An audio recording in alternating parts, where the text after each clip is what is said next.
అందరికీ నమస్కారం. నాగేశ్వర రెడ్డి గారు సినిమాలు అందరూ ఫ్యాన్సే.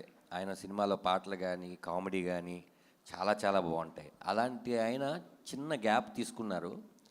కానీ ఆ గ్యాప్ ఎందుకు తీసుకున్నారంటే ఒక దద్దరిల్లిపోయే సినిమా తీయడం కోసం తీసుకున్నారు. అదే ఈ సినిమా. డెఫినెట్గా మిస్టర్ మిడిల్ క్లాస్ అందరూ చెప్పినట్టే మనం ఎప్పటికీ మిడిల్ క్లాసే. మనం ఎంత పెరిగినా మన మెంటాలిటీ మిడిల్ క్లాస్ దగ్గరే ఆగిపోద్ది. మనకి ఏదైనా మంచి జరిగిందనుకోండి తిరుపతి వెళ్ళిపోతాం, ఏదైనా బాధ అనిపిస్తే తిరుపతి వెళ్ళిపోతాం, ఏదైనా కోరిక నెరవేరపోతే తిరుపతి వెళ్తాం, నెరవేరాలని తిరుపతి వెళ్తాం. అలా వెంకటేశ్వర స్వామి మనకు తెలియకుండానే ఒక ఫ్రెండ్లీ దేవుడు అయిపోయాడు.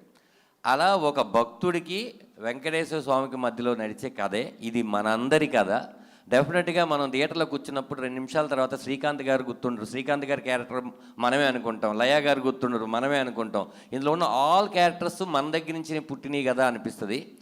ఈ సినిమా నేను ఒక ప్రేక్షకుడిగా చెప్తున్నాను.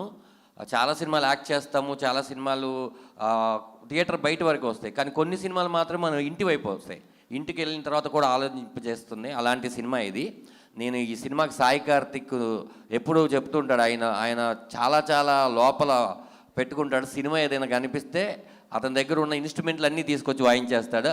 అలా ఈ సినిమాలో తను మొత్తం అన్నీ తన ప్రాణం పెట్టాడు. తన దగ్గర ఉన్న డ్రమ్స్ పెట్టాడు, తన దగ్గర ఉన్న గిటార్ పెట్టాడు, కీప్యాడ్ పెట్టాడు, తీసి కొట్టాడు. మామూలుగా కొట్టలేదు.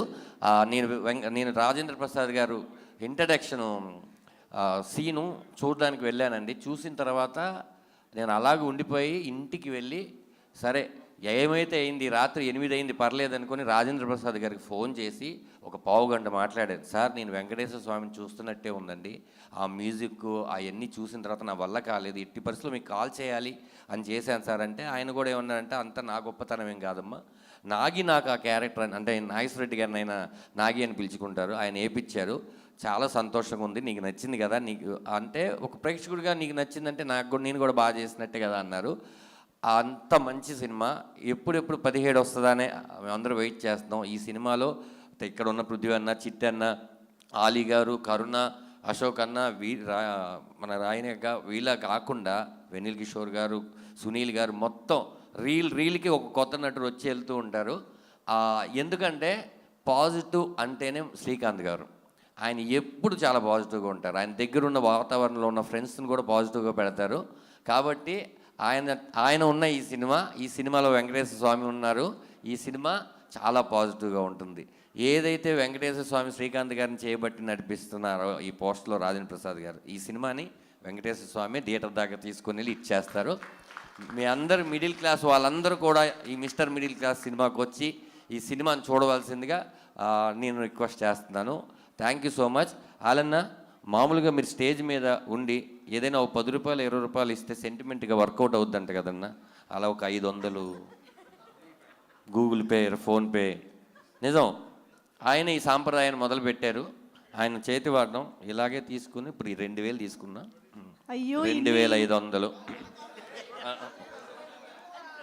ఇన్ని ఈవెంట్లు చేశాను, నాకు ఈ కిటుకు తెలియలేదే అలీ గారు, నేను కూడా నిలబడ్డా క్యూలో. మీరు ఇవ్వాలి సార్ ప్రొడ్యూసర్గా. నేను ఎముడిని మర్చిపోయాను ఈ విషయం చెప్పాలి. అసలు ఈ సర్ప్రైజ్ ఏంటంటే ఈ సినిమాలో నాగేశ్వర రెడ్డి గారు ఏమయ్యా నువ్వు ఇంట్లో ఎముడు అన్నాడు. సార్ ఎముడా, మీరు కరెక్ట్గానే అన్నారు, నేను కరెక్ట్గానే విన్నా, నువ్వు ఎముడు అంతే అన్నారు. ఓ ఎముడు ఇంత సన్నగా కూడా ఉండొచ్చారని నాకు అప్పుడు అర్థమైంది. అక్కడికి వెళ్ళిన తర్వాత ఇది కైకాల సత్యనారాయణ గారు, ఎన్టీ రామారావు గారు, ఎన్టీఆర్ గారు, జూనియర్ ఎన్టీఆర్ గారు, మోహన్ బాబు గారు, ఇలా చాలామంది చేశారు. నన్ను ఏమనుకుంటారన్న, ఎముడు నువ్వు అన్నారు. సార్ తిట్టరు కదా, నీకు షుగర్ వచ్చింది ఈ సినిమాలో అంతే అన్నారు. ఓహో, షుగర్ వచ్చి ఎముడు ఇలా అయిపోయాడు అనమాట అయితే అని చెప్పాడు. అయితే ఎంత కామెడీగా చెప్పారో సినిమా చూస్తే దానికి ఒక వాల్యూ ఉంది, ఆ క్యారెక్టర్ చేపించినందుకు. Sir thanks sir. నా జన్మలో మళ్ళీ నాకు ఎవరు కూడా ఇలా అసలు నేనే ఊహించుకోలేదు. మీరు ఎప్పుడు కొత్తగా నన్ను ఊహిస్తారు. ఇది ఇచ్చినందుకు చాలా చాలా చాలా థ్యాంక్స్ సార్. ఇది నాకు ఎప్పటికీ గుర్తుండిపోద్ది. అలాగే లయ గారు, శ్రీకాంత్ గారిని చూస్తే నిజంగా భార్య భర్తలు ఈ పచ్చళ్ళు కూరలతో తిట్టుకుంటున్నారు. ఇది చూసిన తర్వాత కొత్త తిట్లు మీరు భార్య భర్తలకు అలవాటు చేసిన వాళ్ళు అవుతారన్న.